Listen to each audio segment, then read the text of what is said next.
Welcome to the Indigo Podcast, an exploration of human flourishing at work and beyond. I'm Ben Barron of Indigo Anchor and Cleveland State University. And I'm Chris Everett of Indigo Anchor. For more information, please visit us at www.indigopodcast.com.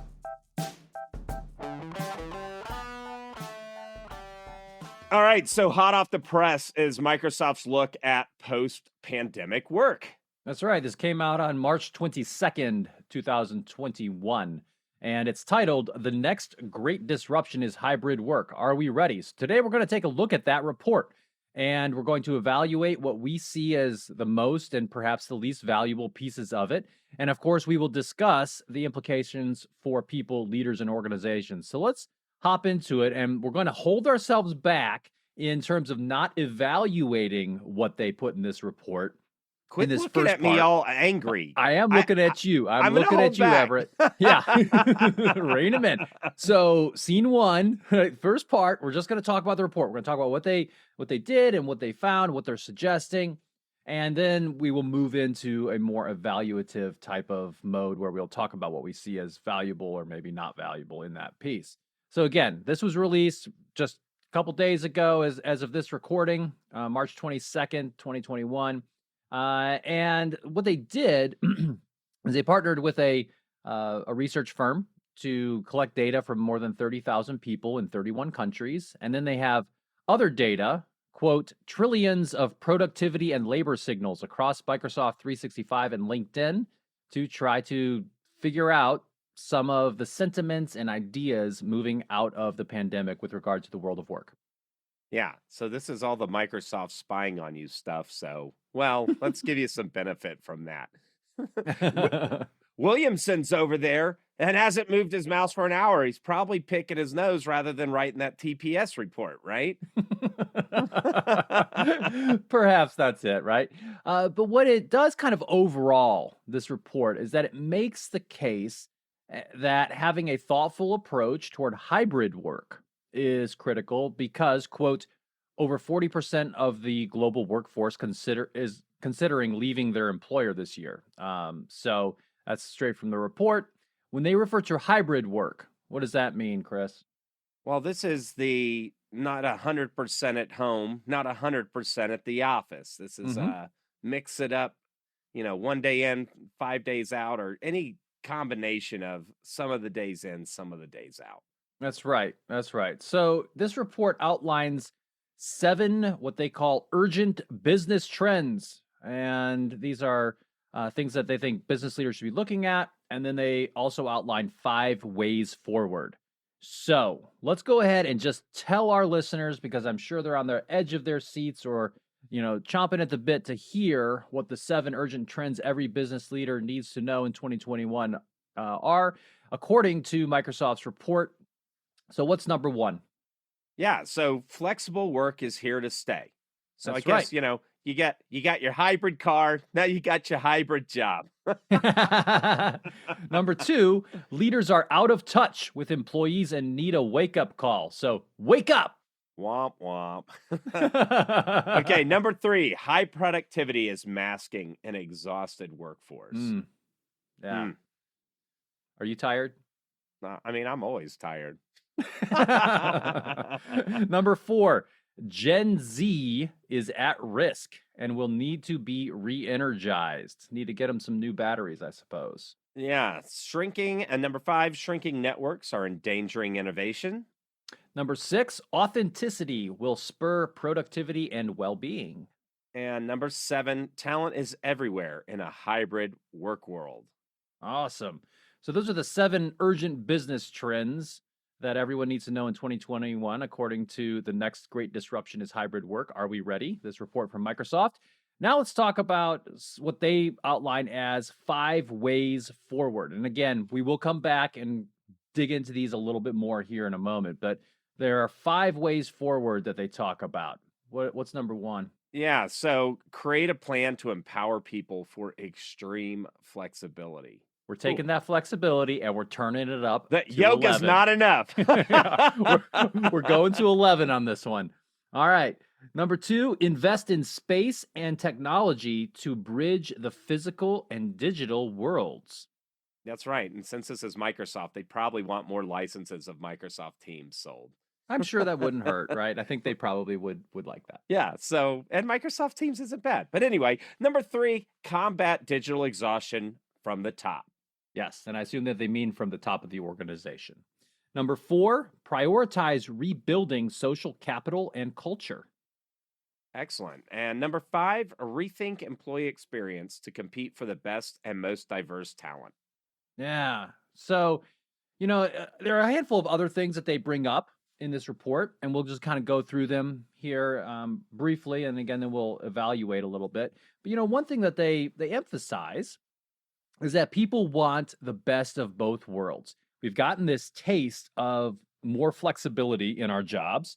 It was just about a year ago here in the United States when people started working remotely en masse, and people want to keep some of that. They want to keep some of the in-person stuff too. They want to go back to that. We're social creatures, and there's benefit to being in person, but also having those flexible and remote options. Yeah. Whereas in the past, you'd go to get a drink of water from the water cooler and might stop by and talk to Dan in accounting. Now you go to the water cooler and you put a load of laundry in because your kids keep making it. Yeah, and Dan from accounting isn't in your laundry room. That's right. Which is kind of sorry, Dan. Laundry's more important. I suppose so. But here's this thing, Ben, is and it's not just this. So if somebody has a quibble with some of the percentages are in line 5 or 10% with a lot of other surveys we've seen, stuff from Price Waterhouse and other places. But Yeah. but in this one, 66% of leaders say their company is considering redesigning office space for hybrid work. And 73% of employees want flexible remote work options to stay. And that's 67 employees percent of employees want more in-person work or collaboration post-pandemic. That's interesting. So I suppose we could interpret these data to suggest that this idea of hybrid work is here to stay, that organizations are thinking about this, that employees want it. But At the not same only do time, they want the remote, they also want the 67 in-person. are saying Yeah. the in-person because you know what? It's nice. The first 3 months of not seeing the jackwagons you work with is like, oh man, dream come true. Then you start looking around. You're like, I'm lonely and my lawn is immaculate. It's you actually want some people in your life one-on-one and group settings to do some work with in person. Right. Another thing that they highlight in this report is they state that leaders tend to be faring better than people lower down in the organization. So they're talking about formal leaders, people in positions of authority, those in management are faring better than the rest of the organization. Not as much thriving or flourishing further down in the organization. I think, this is probably fairly common regardless. I'll stop evaluating. We're moving. I know. That's next. Sorry. Surprise, surprise. Leaders are doing great. Right. So that's one thing that they highlight, which is interesting. Yeah, but productivity is high. And that's this resilient, amazing thing about organizations in modernity. They win by boosting productivity versus their competitors. But there's only 20. What did this old boss I had? He said, you know what's good about a 24-hour workday? There's 3 8-hour workdays in it. and so productivity is high, but people feel overworked, exhausted. And they say burnout risk in this report, but we've seen massive burnout from physicians to factory workers to, support to definitely clinical staff during this time. Yeah. And it reminds me of a time I was working with a manufacturing company that was going through exponential growth. And, some of the people there were saying, we love the overtime, but at some point this becomes an existential question of, do my kids still know me? Does my wife know my name anymore? And so, that is something that they highlight here. They also talk about potential, what we will say are maybe age effects. Younger folks maybe seem to be struggling more. They categorize this as generational, and we'll discuss, our thoughts on that in a little bit. Yeah, and people's networks are shrinking because you're at home, you maybe only Zoom chat with a small group of people.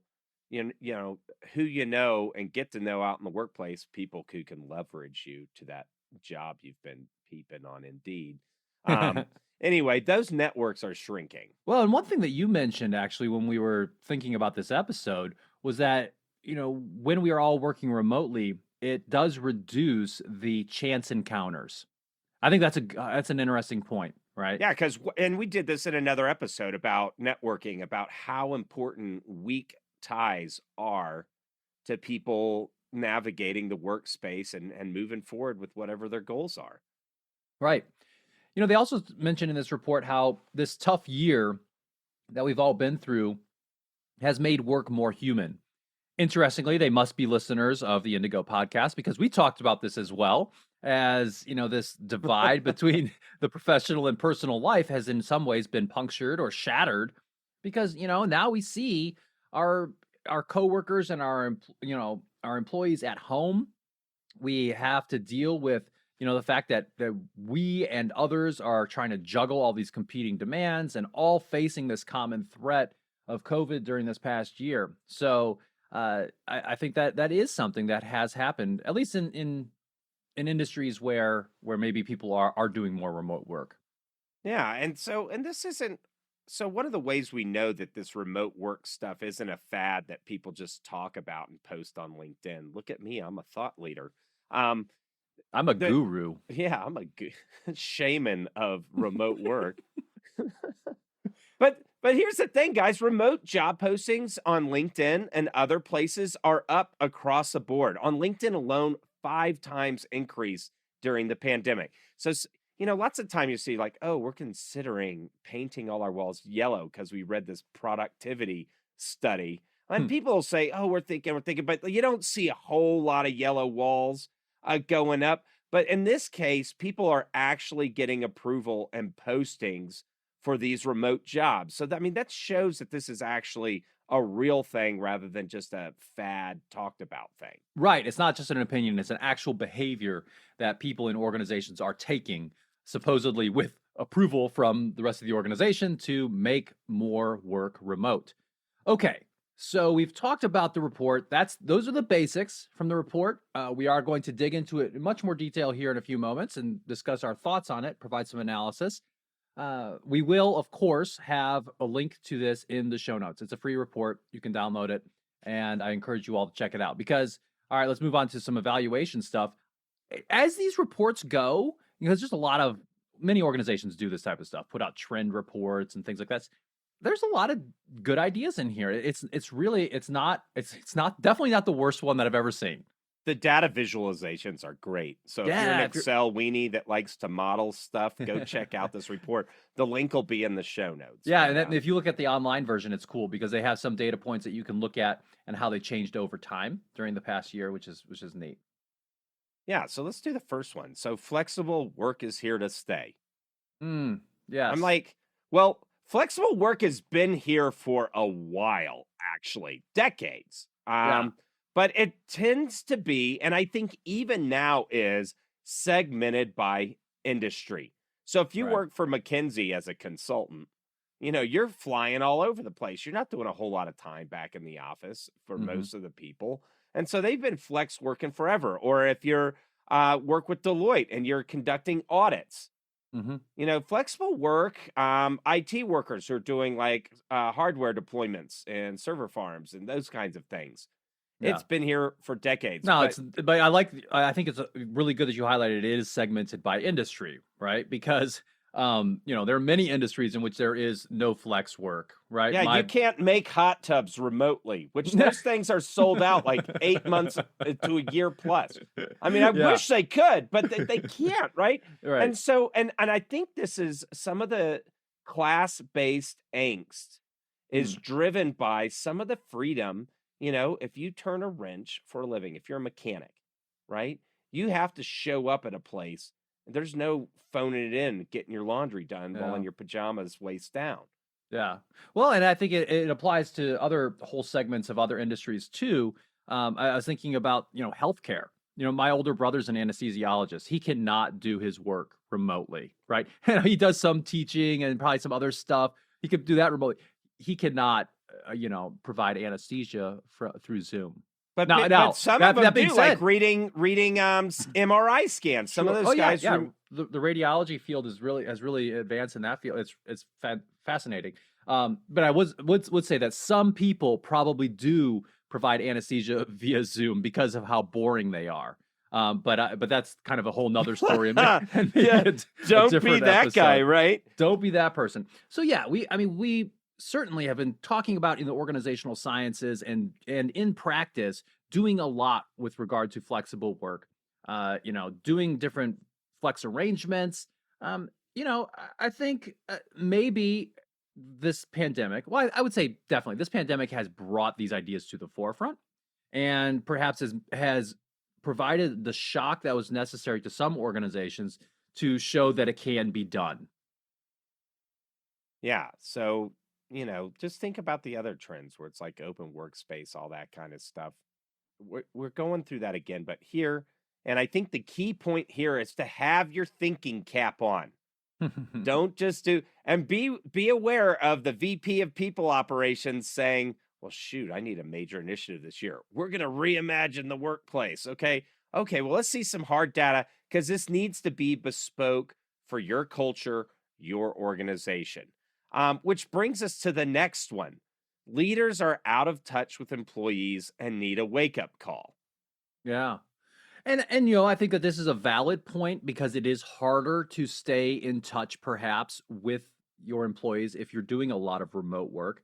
But, Now you've got you an know, excuse. What was your excuse before the pandemic? right. I mean the data that I've seen in the organizations that I've worked in, doing a lot of consulting work over the past decade and a half suggests that this is fairly common, pandemic or not, that it is hard to always stay in touch with what's going on and the front lines. I think in terms of my jobs, for example, my job in the Navy Reserve, it takes effort to make sure that I'm still connected all the time. Like that is a very important piece. So yeah, maybe not a totally new thing. I think it's maybe a good reminder though for us that keeping in touch. And, I like this new phrase that's being used in terms of doing focus groups and surveys and organizations. People are calling it employee listening, and I think that that's actually a nice way to kind of capture this entire idea, and that can be really helpful for leaders. Right. So it's, sometimes it's hard to make the evergreen issues sexy and attractive. Like you'd rather Mm. get AI machine learning than, hey, you numbskull, go talk to your people. But it's important. And one of the things that leaders are generally tasked to do is driving, and this is our next one, high productivity. And the point here is high productivity is making or is masking an exhausted workforce. Um, and that drives in for what leaders do. If they're not in touch, your guys could be getting totally exhausted. One of the things that we talk about is like the generational lens, because generally new entrants to the workforce, I mean, they're younger, right? They're Hmm. coming out of high school and college and stuff. Um, and that'll lead into the next one, which is about Gen Z. But there is a limit to productivity that we can drive. Yeah. Yeah, I think it's just important for leaders and organizations to be even more in tune with their employees, and making sure that their people have the resources they need, that you're not driving them to excess, because you can do that for a certain amount of time, but it's not going to last. People will start quitting. People will start simply disengaging from the organization in various ways. So you've got to be careful. You've got to try to help people balance those types of needs in terms of people's well-being, right? Even if I say like I love what you're doing for the organization all day long, if I start to feel like you don't care about me as a person, that's kind of the other piece of support that I need to perceive in order to be successful. The next one is what they state in this report is that Gen Z, and we had to Google this. Gen Z is apparently people who are, according to the people who believe in generations and so forth. It's Yeah, people who because are born the when. minute we learn from the data that generations are baloney, we kind of fall asleep immediately the minute somebody says, I mean, what's the next, like Generation Octopus coming up? Yeah. Well, Gen Z, Okay. but people say what? Gen Z are people born, what did you say, like 1998 or something? It's like people in their Yeah. early 20s, basically, I think. Yeah, it's So all the way to being kids up until 2021. gotcha. So it's the youths out there, the new people in the workplace, new college graduates, the whippersnappers, the people who just joined the workforce.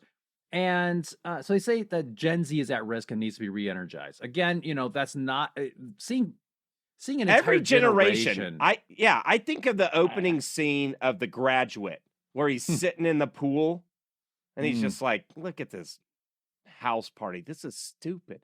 I mean, youthful malaise is a story's oldest time. Like, it's older than Disney World, right? So we gotta be careful. And some of the things, first of all, it's a discriminatory comment. Second of all, who doesn't want to be energized at work? I mean, is there any generation? And it's not just, sometimes young people are full of life and loving their role. Some aren't. Yeah. Same thing with somebody who's older, right? Yeah, I would say you got to just be careful to not paint an entire swath of society or your organization's workforce with this broad brush of, oh, well, you are this age, therefore you must be feeling this way. That's not super helpful. I think maybe it's helpful to think, okay, my younger folks, my newcomers to the organization, I need to really make sure that they're engaged too. I don't think the generation's perspective is that helpful. People do change over the course of their lifetime. I think that is important. Workers change over the course of their lifetime in terms of what motivates them, in terms of what keeps them engaged. But I say handle that one with care. We'll post a link to our other podcast on this issue about Court Rudolph. If you're like, no, some vendors I spent $60,000 with showed me it was real. No, go listen to our Court Rudolph episode. Sorry, thanks for playing. So here's the next one: is shrinking networks are endangering innovation. I thought this one was pretty interesting. It's interesting, right? I guess if we want to get real picky, okay, we could say, did they measure innovation across a bunch of different organizations? And did they actually find a causal relationship between network shrink and innovation going down? Did patents stop being, coming out? Those types of measures of innovation. And which we all know, whatever, 9 months, a year's worth of data isn't early. It's too early to really measure. I mean, and if your Spidey sense didn't go up earlier, what was that one? 66% of, no, what was it? Here it is. Oh, it was the 40% of the global workforce consider leaving their employer this year. Well, that means nothing. What if last year or 2 years before the pandemic, 50% were? That means we're trending in a good direction. So, there's some of that with this stuff.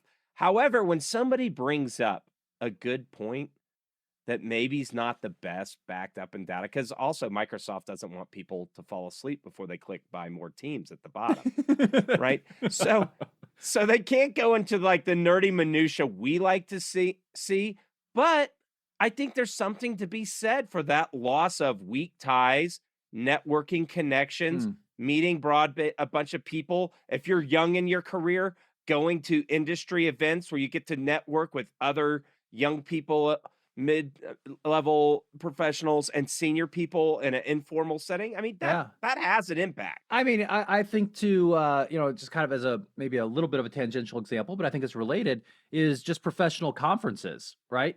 These have been very difficult to have during the pandemic. And I know we did all that preparation for PSYOP last year. Yeah. So, I mean, what a toast. I mean, so for example, the Society for Industrial and Organizational Psychology will have its second in a row virtual conference coming up here in April. And, they're trying, they realize, hey, we need more people, want the networking, all that kind of stuff. So they're trying to do some stuff technology wise to try to facilitate that. And maybe it'll be nice. But it just doesn't equate to just walking around the hotel, seeing a bunch of people with the conference name badge on, seeing somebody, oh, you went to whatever school or you're at this place. Hey, I'm Ben. Let's chat for a second. Or, just those kind sharing of air droplets Yeah, probably, Yeah, right? And that's the kind of yeah, stuff that, teamwork makes the dream work there. So, yeah, yeah. So I think there is a point here, right? In terms of having these, a loss of connectivity with other people, that's not great for idea generation. So something to be aware of.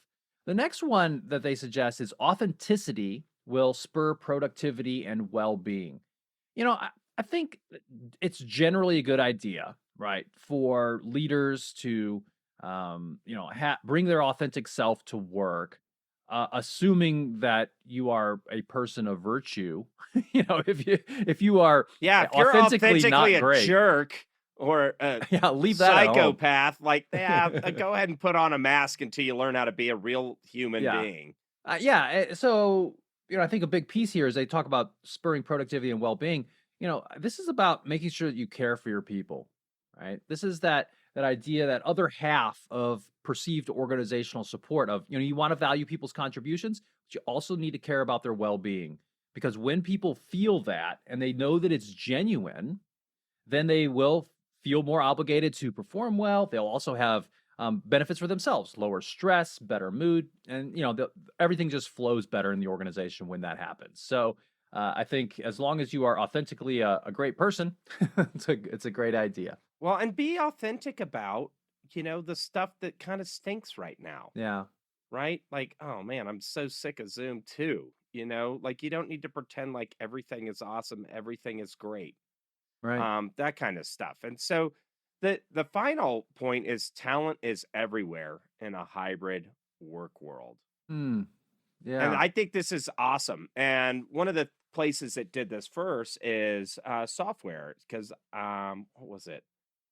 I think it was Plantains. Anyway, this is vendor that had, rather than outsourcing your software development overseas, they had insource in the interior. So, you could find software scrum teams in Oklahoma, Arkansas, or maybe dispersed throughout the, center of the United States. They had cheaper costs of living. I know one guy was able to go take care of his dying mother that lived in this very small town in Mississippi, I think Hmm. it was. And he's like, man, I was so glad they had this business model because I got to do some end of life care for my mother whilst maintaining my career. Because the only jobs there were like the Dollar General and Wendy's. Right. And that would have been challenging for him. And, his mother got to stay in her house, So, Yeah. Well, and I think it is good from a standpoint of the organization. If you are in an industry doing something that lends itself to remote work, broaden your mindset and think, you know what? We don't need this person to be located here. And, maybe because we're headquartered in San Francisco, where real estate is through the roof, that may have been a prohibitive factor in getting great talent to come here. Now, like you said, perhaps we can access talent that live elsewhere, and that's going to help us, strategically in the organization, be able to do more and have great people. So, I think it is good, as in terms of having the availability of hybrid work. This also can allow people to access more leadership opportunities. It's a good thing. Yeah. It tons of course your mind can go all about like real estate planning, all that stuff. But we'll leave that one. Hybrid work, you can find talent everywhere. Pros and cons, just like hybrid work with the same numbskulls you knew every day that you got forced to do it with during the pandemic. So let's move to methodology questions and some of our inferential concerns. Yeah. So, and these are concerns that I would probably have with any report like this. This is This means you have hard. your thinking cap on. Yeah. Not that you're a Debbie Downer, you just got your thinking cap on. Right, right. This is hard work to do in terms of, trying to figure out what the big trends are. It's just hard because there are so many factors at play. It's also tricky with regard to this specific topic because of, one thing I thought of is the quality of data before the pandemic, right? So they have, some data where they're talking about how people are behaving, for example, on Microsoft Teams during the pandemic versus before. And it's like, well, maybe the data were just more high quality afterwards because more people were adopting it and using it and actually figuring it out by that point. So, that's one issue. It's also tough to compare kind of apples with something from the past, right? Just because something is, 40% one year and 50% another year doesn't necessarily mean that those things are related. It also doesn't mean necessarily that there was a statistically significant change. You've got to get down more in the weeds there. And I realize I'm kind of getting into some details here, but this is hard stuff to do. Um, it's very tough to fit this complex set of circumstances that we've all been experiencing in the past year during the pandemic and how it's changed the world of work, into neat and tidy trends. It just is. So I more power to you if you can do it, but it is a difficult thing, and you run the risk, just by definition, of oversimplification. Yeah, I think of all of Jonathan Haidt's material. That's Haidt. Jonathan Haidt talks about the dangers of narrative. Mm, Stories hijack our mind. That's the entire TED model. Is we're going to tell a story and people are going to be either delighted, concerned, feared, interested, wowed. These kinds of emotions generally means you're having a cathartic experience or some kind of emotional experience rather than a thinking person's experience. And to be honest, to get somebody that's has a busy day to get through this kind of material, having a bit of a narrative and story can be helpful. mhm. But, the story type format can hide what might be some numerical. Let's say it was 40% one year of whatever and 40% the next year. You say we're not changing. But really, you had gotten rid of what had caused the 40% that year, and a new causal pattern emerged the next year. I mean, these Right. are things that you have to get into. So, all of these suggestions, all of these pieces, I don't think they're bad. But the key point is you need to evaluate your organization and where they are, and maybe have some testing, some governance over how you integrate with this stuff. Right. Going kind of on the same theme of, there's just this is complex. Some of the indicators that they talk about in this article, in this report, may not actually have a causal relationship with some of the outcomes. Just because two things might be related or are coincidental, happening at the same time, or covariant, moving in, a related way, um, it doesn't necessarily mean that they are related in a causal way. So, for example, in the report, they talk about how there's more one-on-one interactions on Microsoft Teams during the pandemic versus more kind of team-wide interactions beforehand. And from that, they suggest that, hey, maybe our networks are shrinking and so forth. Well, that might be one explanation, but it could just mean that people have learned how to use Teams better, right? And they realize, oh, wait, we have this chat function where we can talk to people individually, and that's actually really helpful too. Or it could be that the quality of the data from the team sample during the pandemic is better just because they had more of a bigger sample and those types of things. So those are just some of the things that I think about. Or the thing I think about is they're all squawking, new platform, new thing. We're all home. We're not. And then you settle into a work pattern because it's hard to get promoted during a pandemic when everybody's working. You're just kind of keeping the plane up in the air. And so they settle in and it's like, you know what? I really just talked to Karen and Bob because those are the two people that get me the information I need. And then I do there's all these kinds of things that it's hard to know. But that doesn't change the fact that we should be aware about people's relationships and how things are working there. Right. So now that we've talked about some basics from this report, we've given some evaluations of it. Now let's move to talk more about some implications for people, leaders, and organizations. And they do some of this in the article, and we'll just talk through these because they have these 5 different items that they suggest are the way forward. And there's some good stuff there. So we're going to talk through those. And I think at the basic level, at the same time, the fundamentals of leadership and good management and good human resource practices, those still remain. That's some there's always kind of like, oh, is this just new wine in old wineskins? That's kind of the old the a classic complaint that that people like me can have about this stuff. But hey, good reminders are good reminders. So let's talk about some of these because I think they are helpful. Yeah, so create a plan to empower people for extreme flexibility. Yeah. I think that's okay. You should Hmm. have that. But when you do that term extreme, like, I get worried that managers are going to take it and, like, okay, we'll accelerate productivity. We'll just bring in therapists and resiliency coaches to help carve the bodies out of the way to profit. Like, let's be honest about the level of flexibility that we're asking here, would be my comment on that. Right. And then I also just wonder, what does that plan actually look like? Okay. So how do we empower people for this type of flexibility? I mean, I think there's an infrastructure standpoint that's probably has gotten sorted out to some degree in the past year. If you've done a lot of remote work, do they have the right technology to connect? But then there's also just working styles, and do you have the good communication patterns that you need for people to thrive in that flexible environment? There's also fairness issues, right? So what are the standards for who gets to work when and who gets to be more flexible than others?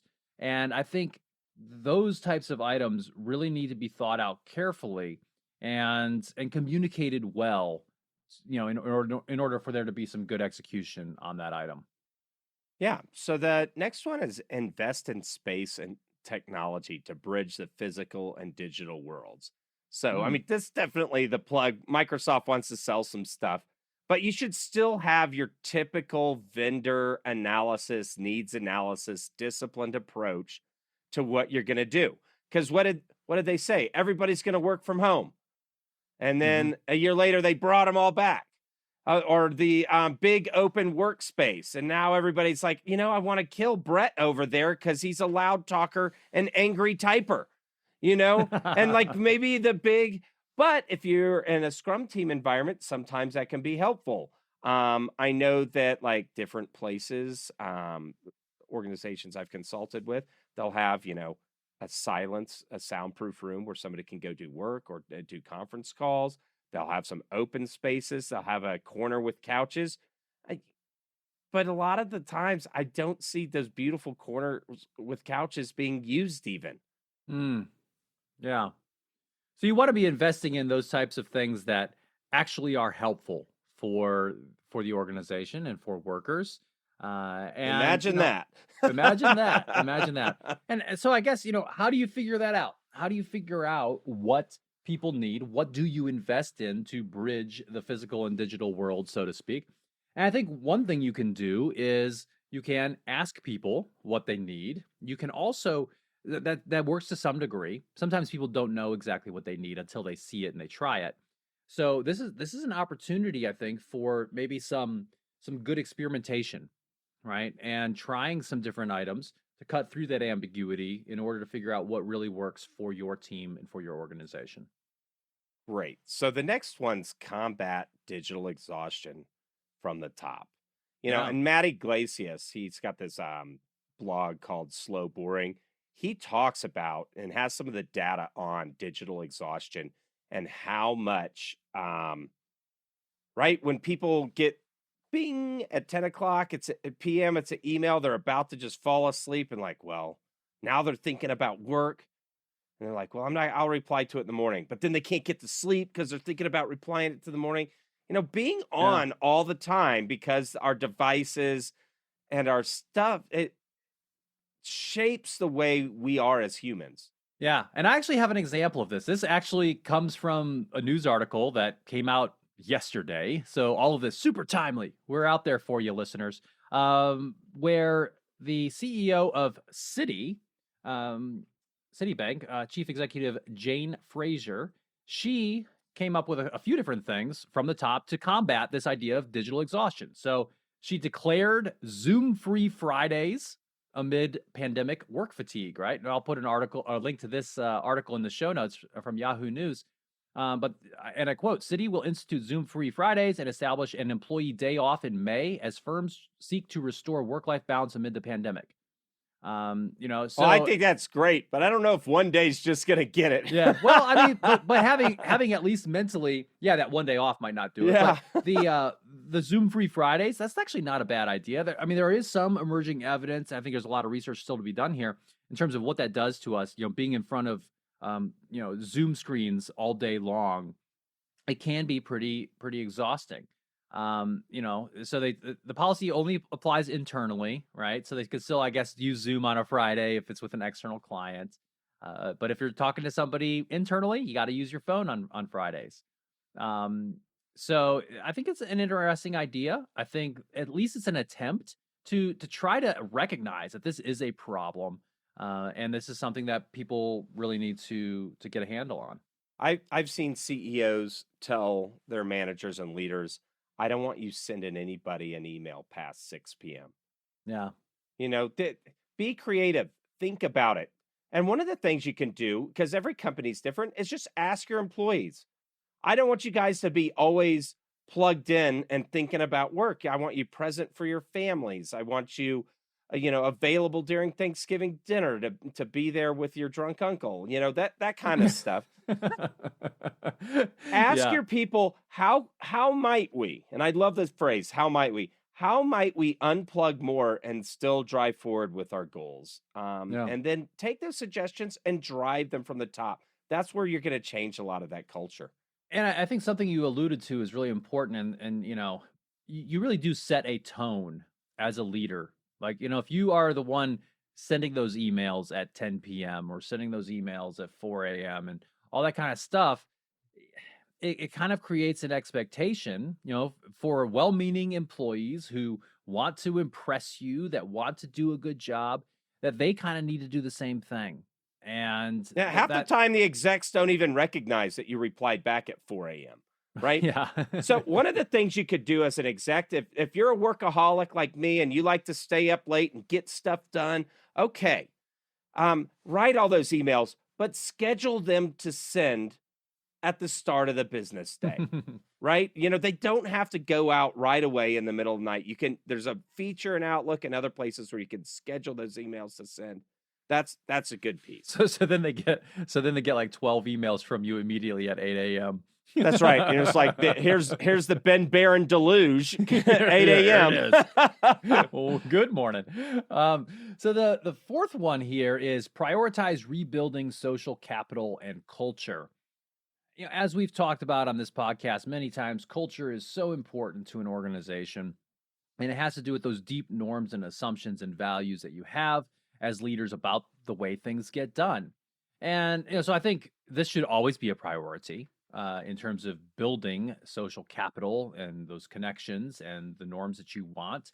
Um, this is probably something I think it is good reminder to do this, because as you start to move into a more permanently hybrid work arrangement, or you start bringing people back a little bit more and maybe coming back completely, we'll see, uh, that it is important to keep culture in mind. Absolutely. Yeah, and the idea of social capital, for those that aren't familiar with this term, this is about your networks and networks of networks, right? This is the relationships in between people. And you need to have the ability to curate that, even especially if you have people at home in a hybrid. Don't just leave, don't just leave Filson on his own and Filson just cranks out work and never promotes. We see organizations complaining, I just don't have the talent I need. Well, you're not developing these guys. And part of Right. that development is ensuring that they've got good connections across your organizations. That's where the sweet, awesome ideas and improvement flows are going to come out of. That's great. So the last one is rethink employee experience to compete for the best and most diverse talent. So, you know, this idea of employee experience, this has kind of been a little bit of a buzz phrase in the world of HR and the people side of business now for a couple years. But there is some value to it. And it's this idea that, we all have a lived experience as we go through the employee life cycle. And considering what that experience is for our employees, is very important, because that's not only what attracts people if they hear about it, but it's also what keeps people to keep that talent that you need. As these kind of different policies and procedures around hybrid work start to become more common and widespread, you're still going to be competing for talent, right? And you have to do things that make your organization attractive. And this applies regardless of the size of your organization. I don't care if you're, a small startup or a little mid-sized manufacturing company somewhere. You have to think through why people work for your organization. Why would they want to work there? Yeah. And, anytime somebody says employee experience, the first thing I think of is how's your application process? But you should map it out. So, if practical tip here, go to the whiteboard or sit down with a blank sheet of paper and talk about everything from, and Ben, we did a session on the employer brand. This is before the people are even in, the employee are even in your sitting in seats doing work for you. Your employer brand. How do people perceive you, not as the products you make, but as how you are as an organization and what you're like to hire for? So start with that brand exercise, employer brand, and then map every single piece of touch all the way through the conclusion of that employee's life cycle with your organization, moving to another org, moving up. And then look at each piece of those. Each one of those is really a project to discover, how might we be better? How might we be a place, like if you love your organization and working there, you want other people to know, and you want them to have as good of a time as you're having. And if you hate your organization and it's like the stinkiest place to work ever, well, you want to make it better, not only for yourself, but so you can have other cool people to network with who, hey, if they go to bigger, better things, they might take you with. I mean, it's a huge virtuous cycle of looking at both how potential employees view us, how the process of them dealing with us as organizations, and then how they depart having good things to say about us. Yeah, that's great. So, as we try to wrap up here a little bit, this report from Microsoft, I encourage our listeners to check it out. Even though we had some various criticisms and some kind of nuance that we added to various pieces of it, I don't think that you will do any harm to your organization by doing some of these things that they mention as the way forward. And there's some good ideas here, some things that might spur some thinking in your organization about your context. I do think it's important to read this with an eye of, hey, okay, here's what they're reporting, what might be going on in their organization and elsewhere. How might this apply to my organization? Because not everything perhaps that is happening in another organization is the same as yours. But there is some value here. And of course, check out our show notes for that, as well as other links and information that we think are helpful. Any closing thoughts on this, Chris? Generations are baloney. Check out the Court Rudolph episode. It's in the show note. But Ben, just give us a quick recap. Sure thing. So today we talked about Microsoft's look at post-pandemic work. We gave an overview of their new report titled "The Next Great Disruption is Hybrid Work. Are we ready?" We talked about our analysis and an evaluation of what we see as the most and least valuable pieces of that, and we talked about some implications for people, leaders, and organizations.